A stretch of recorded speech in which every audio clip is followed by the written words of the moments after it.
सुप्रभात बच्चों, कैसे हैं आप। मुझे उम्मीद है कि आप अपनी जगह पर कुशल होंगे। आज हम आपके व्याकरण का टॉपिक लेंगे कारक। कारक क्या होते हैं, इसे समझाने के लिए मैं एक उदाहरण लिखूंगी, उससे हम ये डिफाइन करेंगे कि कारक क्या होते हैं।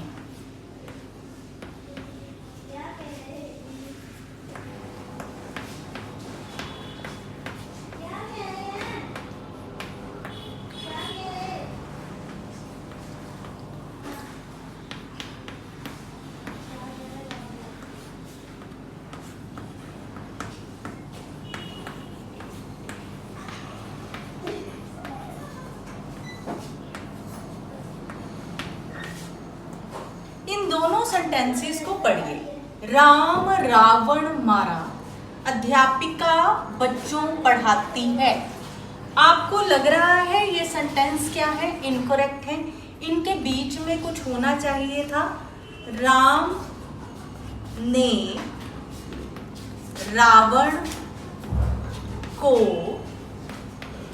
मारा, अध्यापिका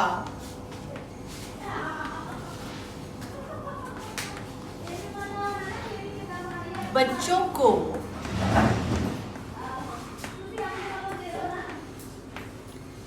पढ़ाती है।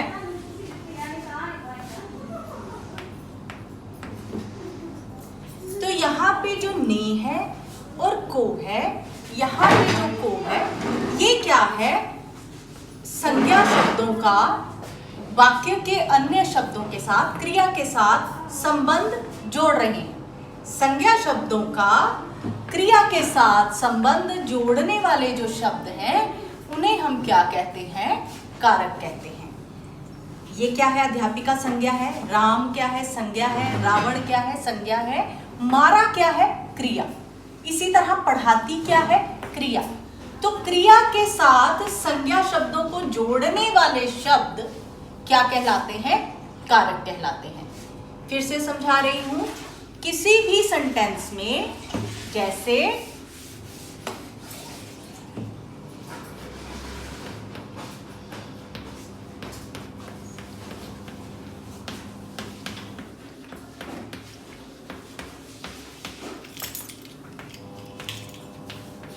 यहां पे क्रिया क्या है, पढ़ रहा, ठीक।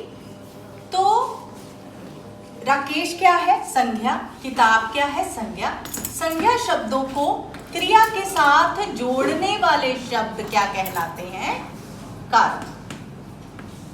कारक क्या होते हैं बेटा, जो वाक्य में क्रिया के साथ संज्ञा या स्वरनाम शब्दों को जोड़ते हैं, ऐसे शब्दों को हम क्या कहते हैं, कारक कहते हैं। अब कारक के भेद। कारक के भेद, सबसे पहले कर्ता कारक, फिर करक, करण कारक, संप्रदान,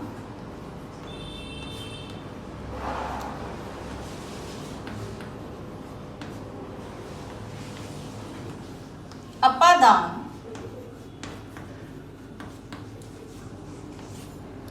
संबंध,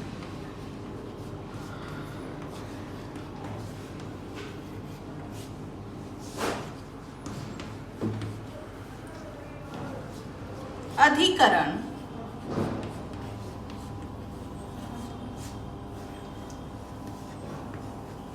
और लास्ट संबोधन। 8 कारक।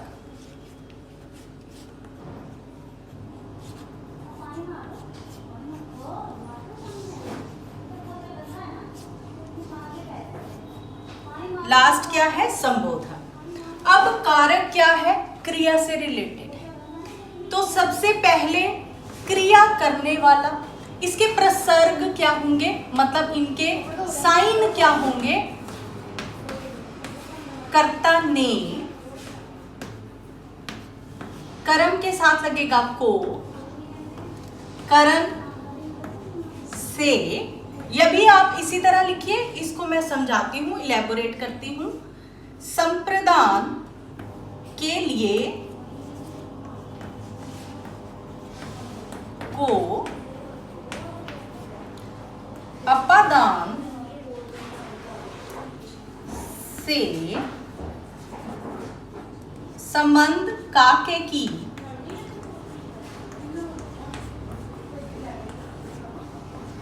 अधिकरण में या पर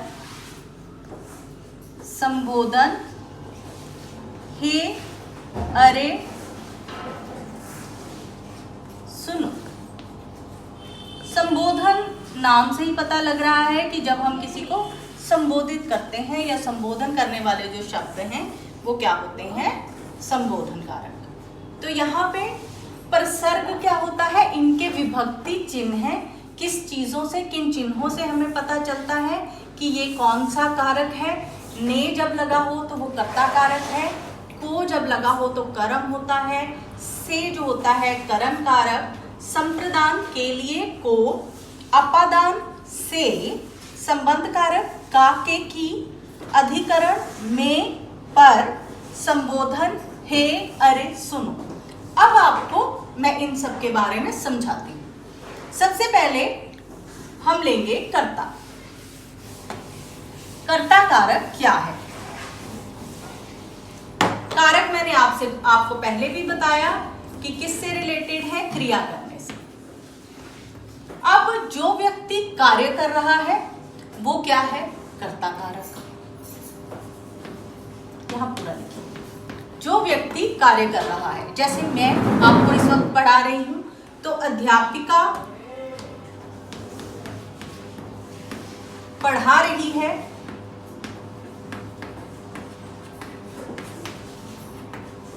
तो यहां पे अध्यापिका क्या है, कर्ता कारक।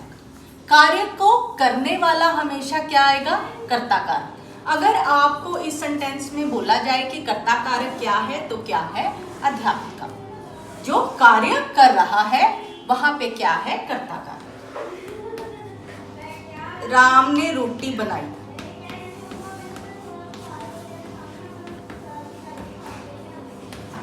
यहां पे ने लगा है, मैंने पहले ही बताया था कर्ता के साथ क्या लगता है, ने। तो राम ने रोटी बनाई, राम ने कौन सा कार्य किया, खाना बनाया। तो यहाँ पे राम ने, राम क्या है, कर्ता कारक। राम ने खाना बनाया, तो कार्य को करने वाला क्या कहलाता है, कर्ता। तो ये क्या है, कर्ता कारक। कर्ता कारक कोई मुश्किल नहीं है, जो कार्य कर रहा है। ये सारा कारक जो है वो क्रिया से रिलेटेड है, जिसके द्वारा क्रिया की जा रही है। जो कार्य कर रहा है वो क्या कहलाता है, कारक। कर्म कारक क्या है, हमने क्रिया जब की है, मैंने आपको तब समझाया था कि जिस क्रिया में कर्म नहीं होता, अकर्मक क्रिया, सकर्मक क्रिया, कर्म यहाँ लगा होता है, वहां पे क्या होता है, कर्म कारक। ये सेम वही थ्योरी है। राम खीर खाता है। अब राम क्या कार्य कर रहा है, खा रहा है। उसके खाने का प्रभाव किस चीज से पड़ रहा है, खीर। तो यहाँ पे खीर क्या है, कर्म। तो जो चीज खाई जाए या जो चीज जिसका प्रभाव पड़े, उस पर क्रिया का प्रभाव पड़े, तो वो क्या होती है, कर्म कारक। एक और उदाहरण देते हैं। सन्यासी ने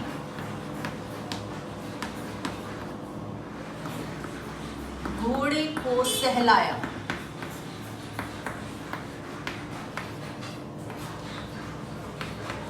अब सन्यासी क्या है, कर्ता कारक। अब वो कर्म क्रिया क्या है, सहलाया। तो यहाँ पे किसको सहलाया जा रहा है, इस सहलाने का फल जो है वो किस पर पड़ रहा है, घोड़े पर। तो घोड़ा क्या होगा, कर्म कारक। ठीक, साथ में को लगा है। आपको विभक्ति मैंने पहले ही बताई कि कर्ता के साथ विभक्ति होती है ने, और कर्म के साथ विभक्ति होती है को।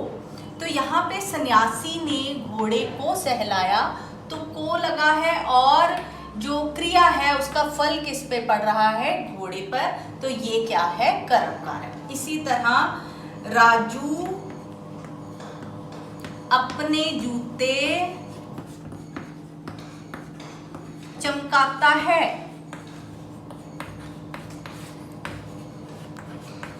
अब यहाँ पे राजू जो है वो क्या कर रहा है, चमकाने का काम कर रहा है, मतलब पॉलिश कर रहा है या कपड़ा मार रहा है, किस चीज को, जूतों को। और यहाँ पे को नहीं भी लिखा तब भी हमें पता चल रहा है क्रिया जो की जा रही है उसका फल किन पर पड़ रहा है, जूतों पर।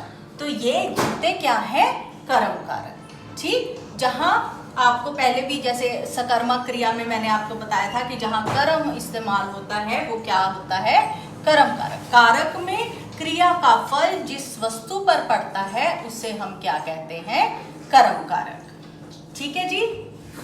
कर्ता, कर्ता कारक क्या होता है, जो क्रिया कर रहा है। कर्म कारक क्या होता है, जिस क्रिया का फल जिस वस्तु पर पड़े या जिस प्राणी पर पड़े उसे हम क्या कहते हैं, कर्म। अब तीसरा आ गया करण कारक। करण कारक की विभक्ति है से। तो जिस वस्तु के साथ, जिस वस्तु के द्वारा क्रिया की जाए उसे क्या कहा जाता है, करण कारक। अब जैसे मैं लिख रही हूं, मैं चौक से लिखती हूं, चौक से लिख रही हूं ना, तो मैं क्या कार्य कर रही हूं, मैं लिखती हूं। किससे लिख रही हूं, चौक से। विभक्ति क्या आ गई, से। मैं किससे लिख रही हूं, चौक से। तो यहां पे चौक से, चौक क्या हो गया, करण कारक। ठीक, जिस वस्तु के द्वारा क्रिया जो की जा रही है उसे हम क्या कहते हैं, करण कारक। जैसे माताजी चाकू से फल काटती हैं।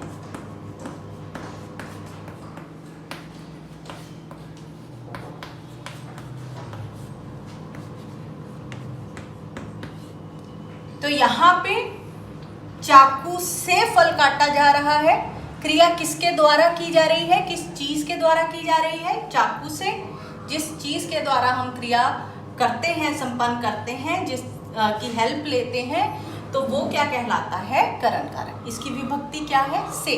जिस चीज के द्वारा क्रिया जो है वो की जाती है, जिस वस्तु की हेल्प से या जिसके द्वारा। अब संप्रदान, संप्रदान के लिए इस्तेमाल करते हैं हम विभक्ति चिन्ह, या से इस्तेमाल करते हैं। अब हमने अभी पढ़ा कि के जो है उसमें भी इस्तेमाल, नहीं सॉरी, को। तो संप्रदान में क्या इस्तेमाल करते हैं हम, के लिए और को। अब को हम कर्म के लिए भी इस्तेमाल करते हैं। यहां पे मैं आपको क्लियर करूंगी, जिसके लिए क्रिया की जाए। जैसे माताजी बच्चों के लिए रोटी बनाती हैं।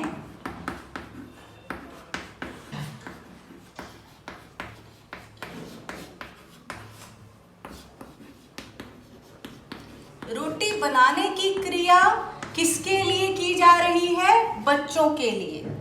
तो यहां पे क्या होगा, संप्रदान कारक। क्रिया किसके लिए की जा रही है, बच्चों के लिए।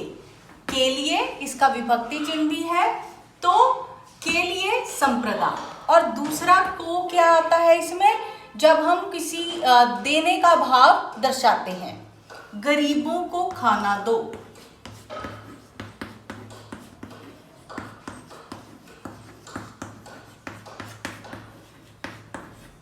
रोगी को दवाई दो।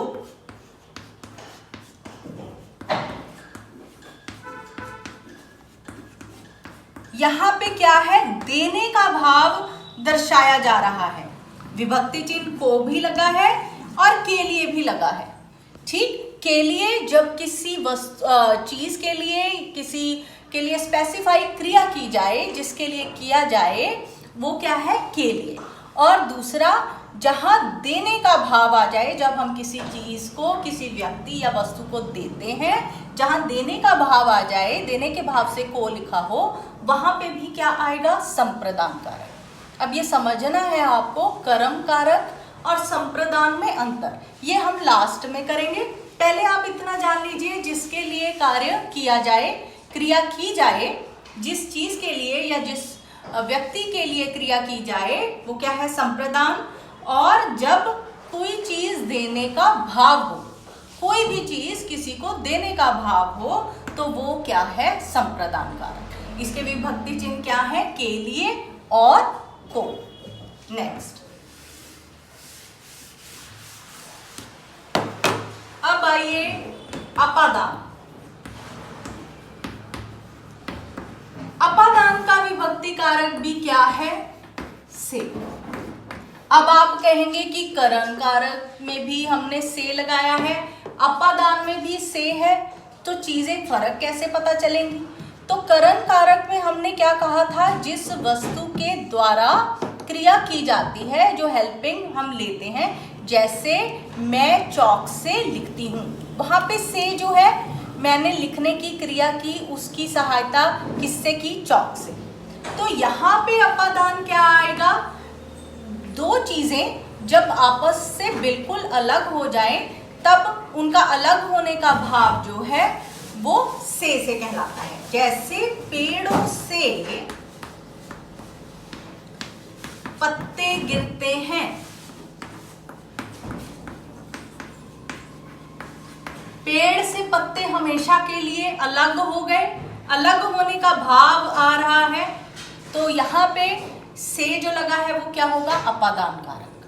ठीक, पेड़ों से पत्ते गिरते हैं, ये वाला से क्या होगा? अपादान कारक, क्योंकि यहाँ पे जो चीजें हैं, दो चीजें हैं, वो परमानेंटली अलग हो रही हैं। जुदाई का भाव जहाँ पे हो, जैसे मेघ से पानी बरसता है, मेघ मतलब बादल, मेघ से पानी बरसता है, तो यहाँ पे भी जो पानी है वो बादलों से परमानेंटली अलग होकर नीचे गिर गया, तो ये वाला से क्या होगा? अपादान कारक। और भी बहुत सारी चीजें हैं इसमें, भय का भाव, शर्माने का भाव और तुलना का भाव अगर आ जाए।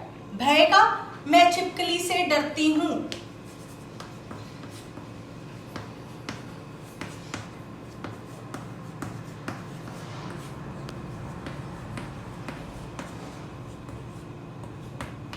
यहां पे डरने का भाव आ गया, डरने के भाव से लगा है तो क्या होगा? अपादान कारक। राम श्याम से लंबा है, यहां पे क्या हो गया? तुलना।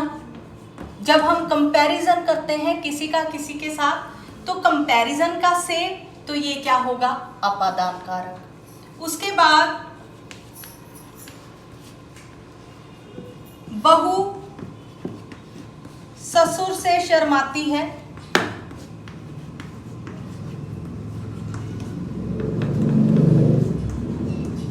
तो यहां पे क्या हो गया? शर्माने के भाव से लगा है, तो ये क्या हो गया? अपादान कारक। याद रखिए, ये वाला से जो है वो कहाँ लगाते हैं? जब दो चीजें आपस में सेपरेट हो जाती हैं, अलग हो जाती हैं, उसके बाद लगता है जहां कहाँ किसी चीज से हम डरते हैं, डर का भाव दर्शाया जाता है। जब किसी चीज की, किसी वस्तु व्यक्ति की तुलना किसी अन्य से की जाती है, तब से लगता है, तो अपादान कारक होता है। जब शर्माने का भाव जो है आता है, तब से लगता है। अब अपादान और करण कारक, जिस प्रकार हमने संप्रदान और कर्म कारक का डिफरेंस समझा था, दोनों में को विभक्ति सेम है, इसी तरह करण और अपादान में विभक्ति जो है से सेम है। तो दोनों में डिफरेंस क्या है? यहाँ अपादान में से जो लगता है वो हमेशा उन चीजों में लगता है जब दो चीजें एक दूसरे से अलग हो रही हो, जब तुलना का भाव हो, जब डर का भाव हो और जब शर्माने का भाव हो, तब से लगता है। और करण कारण में जो से लगता है, करण कारक में जो से लगता है, वो कैसे होता है? जिन चीजों के द्वारा क्रिया की जा रही है, जिसकी सहायता से, जिन चीजों की सहायता से क्रिया की जा रही है। माता जी ने चाकू से फल काटे, ठीक, मैंने चौक से लिखा। तो जब हमने कोई चीज परफॉर्म की, वो किसकी हेल्प से की, तो वो सारी चीजें क्या आएंगी? करण कारक में। और ये सारी चीजें किस में आएंगी? अपादान में। ये वाला से कहाँ लगेगा? अपादान कारक।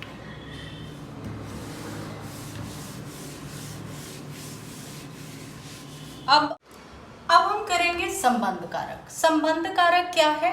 संज्ञा स्वरनाम शब्दों का वाक्य के अन्य संज्ञा स्वरनाम शब्दों को साथ जो संबंध बताए वो शब्द क्या होते हैं? संबंध कारक। इसको एक उदाहरण से समझते हैं। ये है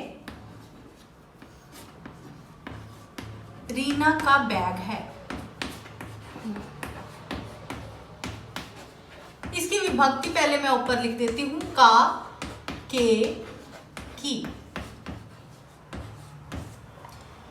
तो यहाँ पे रीना का बैग, ये संज्ञा, इस संज्ञा के साथ जिन शब्दों द्वारा हम उसका संबंध बता रहे हैं, जोड़ रहे हैं, वो क्या है? संबंध कारक। रीना का बैग, राहुल मेहर का भाई है।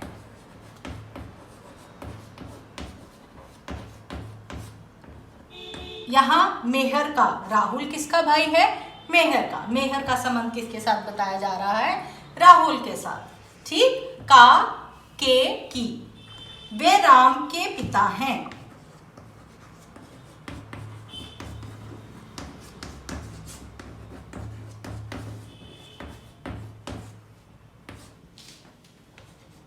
यह उसकी पुस्तक है।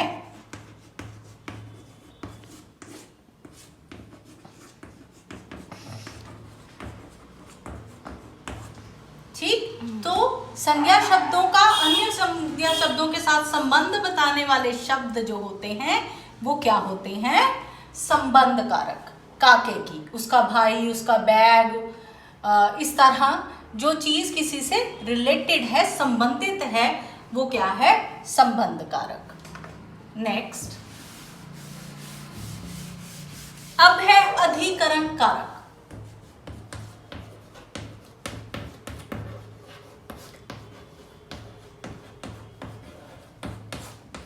अधिकरण कारक क्या है? मैंने आपको पहले ही बताया कि ये क्रिया से संबंधित होता है कार्य। तो जहां पर, जिस जगह पर, स्थान पर या टाइम पर क्रिया हो रही है उसे हम क्या कहते हैं? अधिकरण कारक। और इसके विभक्ति चिन्ह क्या है? में, पर। मेज पर पुस्तक रखी गई। तो यहां पे किस पर? मेज पर। उसके बाद बच्चे मैदान में खेल रहे हैं। यहां बच्चे कहां क्रिया कर रहे हैं? मैदान में। तो यहां पे में जो है वो क्या है? अधिकरण। राधा छत पर नाच रही है। पर जो है यहां पे, जहां पे क्रिया हो रही है, जिस स्थान पर या काल में क्रिया हो रही है उसे हम क्या कहते हैं? अधिकरण कारक। में या पर। ठीक। लास्ट, संबोधन कारक। संबोधन जैसा कि नाम से ही स्पष्ट है, किसी को संबोधित करना, किसी को बुलाना, वो क्या होता है? संबोधन कारक। हे, मेरी बात तो सुनो।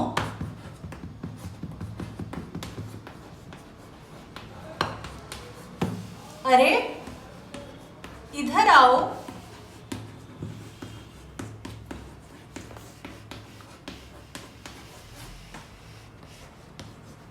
सुनो, तुम कौन हो?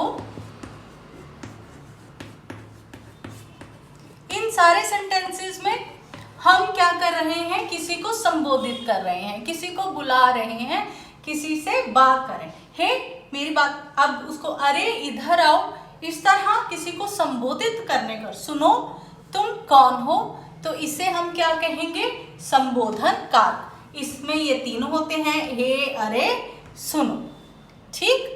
किसी को बुलाना, किसी को इस तरह संबोधित करना, इसे हम क्या कहते हैं, इन शब्दों का हम क्या कहते हैं, संबोधन कारक। तो इस प्रकार ये 8 भेद हमने किए। अब एक बार मैं फिर से आपको सारे भेद लिखकर बता रही हूं। कर्ता कारक, कर्ता कारक की विभक्ति है ने, विभक्ति लोप भी हो सकती है। कर्म कारक, पो, करण कारक,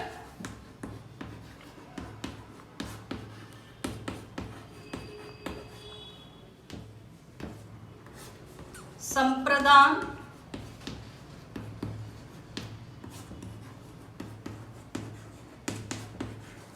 के लिए और को,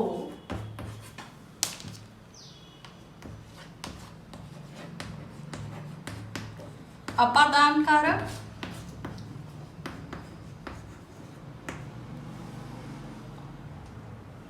से, अगेन अपादान, संबंध,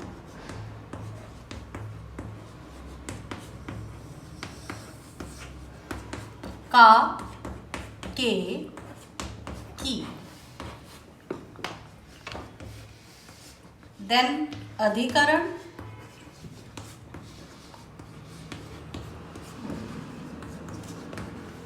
में, पर, लास्ट संबोधन,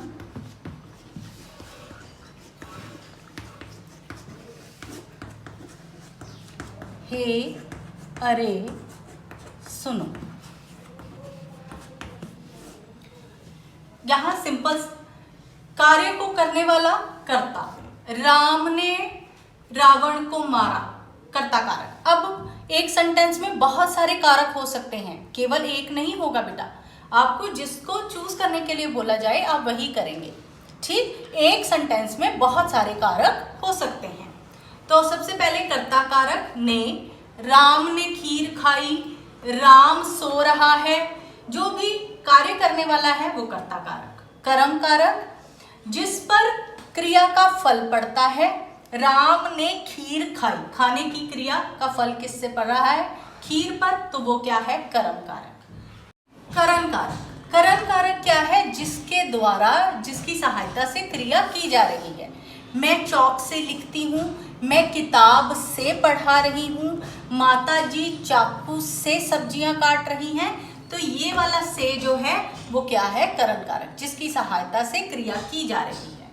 संप्रदान कारक, जिसके लिए क्रिया की जा रही है। माता जी बच्चों के लिए रोटी बनाती हैं, माता जी बच्चों के लिए खीर बनाती हैं, वह भाई के लिए खिलौने लाया, जिसके लिए क्रिया की जाए वो क्या है, संप्रदान कारक। साथ में एक देने का भाव जहां आ जाए, वहां जो को लगता है वो संप्रदान कारक में ही आता है।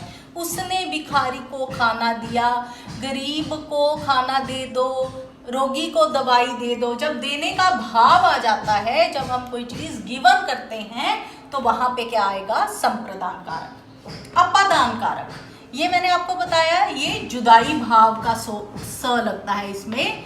इसमें क्या है, जब चीजें परमानेंट एक दूसरे से अलग हो रही हो। इसके साथ 3 और भाव भी हैं तुलना के, जब किसी वस्तु का या व्यक्ति का किसी दूसरे के साथ कंपैरिजन हो। एक डर का भाव है, जब मैं सांप से डर गई, राम श्याम से लंबा है, सास से बहू शर्मा गई, तो शर्माने का भाव। ये 4 चीजें जो हैं वो इस अपादान कारक में आएंगी। ये जो से लगता है वो किस में आएगा, अपादान कारक में। संबंध कारक, का के की, किसी भी वस्तु व्यक्ति का संबंध किसी अन्य वस्तु व्यक्ति के साथ जो शब्द बताते हैं वो क्या है, संबंध कारक। ये राधा का बैग है, वो उसकी गाड़ी है, श्याम राम का भाई है, तो ये सब क्या है, काके की संबंध कारक। अधिकरण कारक, जहां पर, जिस जगह पर क्रिया की जा रही हो। सपोज मैं आपको पढ़ा रही हूं, मैं कमरे में पढ़ा रही हूं, तो कमरे में क्या आ जाएगा, अधिकरण कारक, जिस जगह पे क्रिया की जा रही है। बच्चे मैदान में खेल रहे हैं, राधा छत पर नाच रही है। तो ये क्या है, जिस जगह पे क्रिया की जा रही है वो क्या है, अधिकरण कारक। लास्ट संबोधन कारक, हे अरे सुनो, हे मेरी बात सुनो, अरे कहाँ जा रहे हो, सुनो यहाँ आना। तो इस तरह जब हम किसी को संबोधित करते हैं, किसी को बुलाते हैं, तो वो शब्द क्या कहलाते हैं, संबोधन कारक। इसको एक बार हम फिर दोहराएंगे। इसका एक अगला वीडियो भी मैं बनाऊंगी जिसमें हम कर्म और संप्रदान का अंतर बताएंगे, अपादान और करण का अंतर फिर से एक बार क्लियर करेंगे, और बहुत सारी एक्सरसाइज जो है इसके साथ मैं भेजूंगी। धन्यवाद।